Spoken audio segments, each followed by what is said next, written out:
Hello everyone, it's Margaret here with 60 and Me. Hope you're having a wonderful day wherever you are and feeling visible. That's the topic for today. How to feel visible in a world that values youth and where you might just be feeling a little bit overlooked and ignored, but there are some secrets that I want to share with you. Now, this was inspired by an article by our amazing blogger, Sherry Bronson.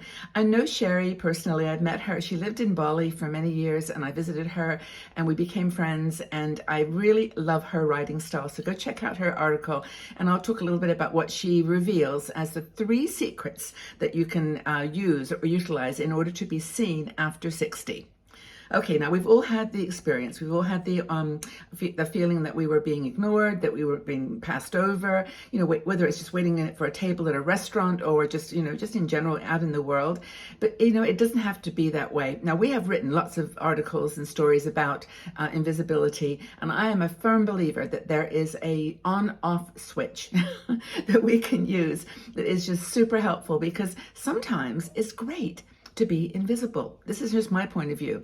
You can take a step back, you can watch people, you can just have that sense inside of you that you've experienced a lot to share. But right now you want to be alone. You want to be by yourself and in that invisibility cloak wrapped around you. So that's the off switch or the on switch. But so you don't have to worry about being invisible.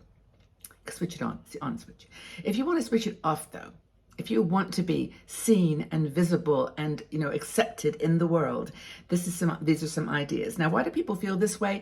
Well, of course, it's a natural thing because we change as we get older. I mean, just look in the mirror. You've got wrinkles. You've got maybe you've got a bit more of a tummy there. You've got just gray hairs. They're there, and your body is changing. Your metabolism does slow down. Now, this is a story that you hear all the time, that as you get older you can't help that weight gain because your metabolism slows down, and as Sherry puts it, your sexy curves redistribute. They move to other places. They're still sexy and beautiful, but it is true, and I just been checking, and it is true that there are some things that do affect your metabolism and your hormones as you get older, and you actually can't avoid that as part of getting older. And I think part of being worried about being invisible is kind of denying the reality that, hey, this is what's going to happen. But you don't have to be feeling that, that lost youth. You can live it and express it in other ways. So let's talk about metabolism for a minute, though, because Sherry doesn't talk about this, but I think it's important. And the decrease basically is because the decrease in hormones and testosterone and estrogen can affect the way that our body burns calories. And so that does actually make it more difficult to lose weight. Now, a lot of people use different medications and different exercises and strategies, but so to sort of combat that. But you actually have to accept the fact that your metabolism is affected by the changes that happen in the aging process. The other thing is you're more likely, now this is maybe a generalization, but maybe more likely to not move as much. Physical exercise isn't as much a part of your life. Now, I walk a lot. I mean, I walk maybe 10,000 plus steps a day. And I feel that doing that really, really helps me. But, you might have other issues now as you're older. You may have medical or chronic illnesses that prevent you from being as active maybe as you would like to be. And that, again, affects your metabolism. And also cellular, at a very cellular level, there's ways that your body shifts as you get older. And it just has to do with how your body, uses energy, how you actually burn calories and use energy. So this actually is really important factor to be realistic about it. And it's very much a stoic position, which I'm going to talk about in another video, because I'm really enjoying learning more about that, because it's about not worrying about things that you cannot control. And you can't control the aging process. Your body just is going to do its thing, right? I mean, you can do all kinds of things to distract it, but there's a reality. So so why do people feel that they disappear as they get older? They become more invisible. Well, Sherry has some ideas, but much of it is to do with stereotypes. Just simple aging stereotypes that the world thinks that you behave a certain way when you get older, and that allows them to kind of ignore you. They don't see you as the same as them. And that's again another Stoic thing, that we're all part of this humanity, which is all the same. We're all broken. We're all, enriched. We're all, a combination of things. But this is a lot of the invisibility stereotype is actually because we have a youth culture. Media, doesn't help. They display the benefits of being young and the beauty and the fashion and all of that. And so part of the feeling invisibility of it is that you just don't match. You just aren't doing those things. You aren't following the trends. You aren't being seen as a person that's worth looking at, for example. Another thing is your posture. You start to slouch a little bit, and when you're walking about, your head is down. I do that so I don't trip in places, but I do look down a lot. I mean, I just want to be careful that I'm, especially in these European cobblestones, that you've got to be thoughtful about how you walk. But your posture definitely has an impact on how old you look and feel. And that's the thing, is it's not how people see you. It's not that you look old. It's how they feel you look old. Does that make any sense? And the language, of course, that we use sometimes to communicate our personalities and who we are. The good old days. When I was your age, I don't hear too much of that anymore. That is a stereotype that's gone away.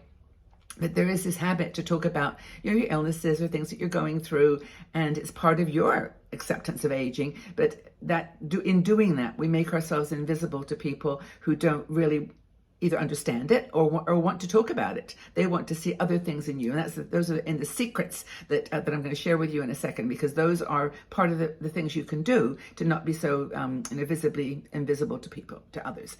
So let's do it. Let's redraw the portrait, as Sherry says. Let's make this a whole new world. And the first thing is, the secret number one is good posture.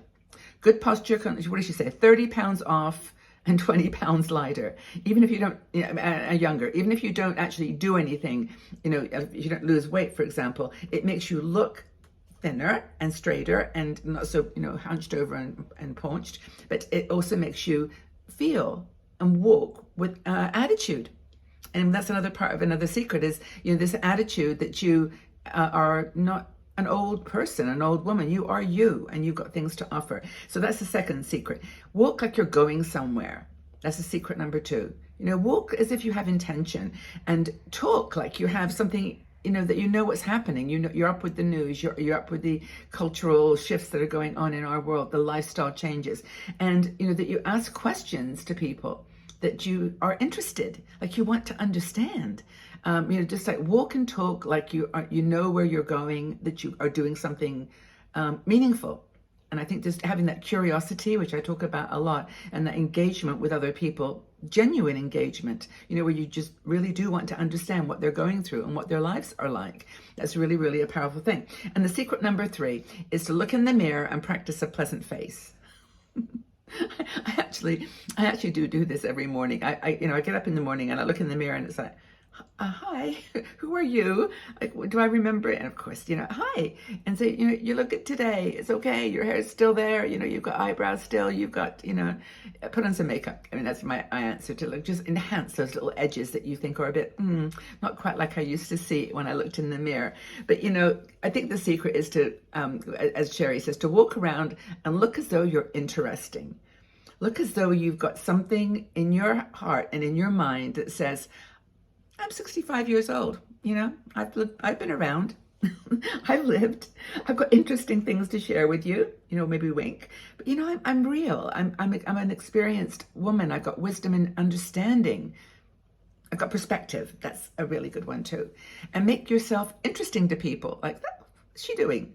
Now, I don't know if it's just me, but every time I wear hats, and I wear hats a lot, I always get conversations or people looking, and there's a smile, and I always smile back because I think they like, seeing somebody that's doing something that's authentic to themselves. So that's kind of what Sherry's third secret is to, say that, deliver a visual message that I'm intriguing, I'm interesting, learn more.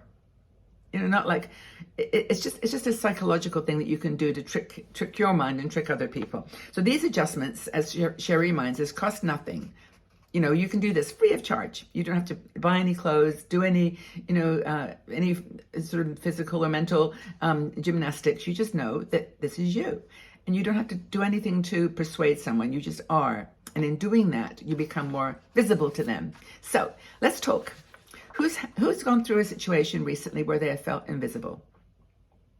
Put it in the comment section. Let's have a conversation, because I think that you're talking about it and you're sharing with other people is going to make them feel, yeah, maybe I did the same thing, and yeah, that may have had that result. You know, that may have encouraged someone to have an aging stereotype about me. Maybe it was in something you said. Maybe it was some maybe judgment or something that you felt was not relevant to your life, but was interesting to them, and that made them sort of feel like you weren't going to be interesting to talk to, that you weren't going to be visible to them. So maybe that's an answer. Is if you had that experience, let's share it. And if you haven't, let's hear that too. Because I'm really up for how people are navigating this world. This is why I started 60andMe, was to sort of share, what's really driving you as you get older to stay, sane and safe and happy. But anyway, please leave your comments. It's important to the channel that you do that and share with other people if you like. And know that you're loved and respected here. I really do care about you. And I look forward to speaking with you again. And also to remind you, by the way, that we have a great Patreon supporters group. If you want to join other women and chat like this in a more personal way, we meet on live shows Monday, Wednesday, and then it's like, additional videos that I do just for that community is Patreon, patreon.com. You'll find it /60andMe. But anyway, we'd love to have you if you can, do that to support 60andMe. We appreciate it. Okay. Take good care, everybody. Have a fabulous day. Go out in the world and shine, okay? Take care. Don't be invisible.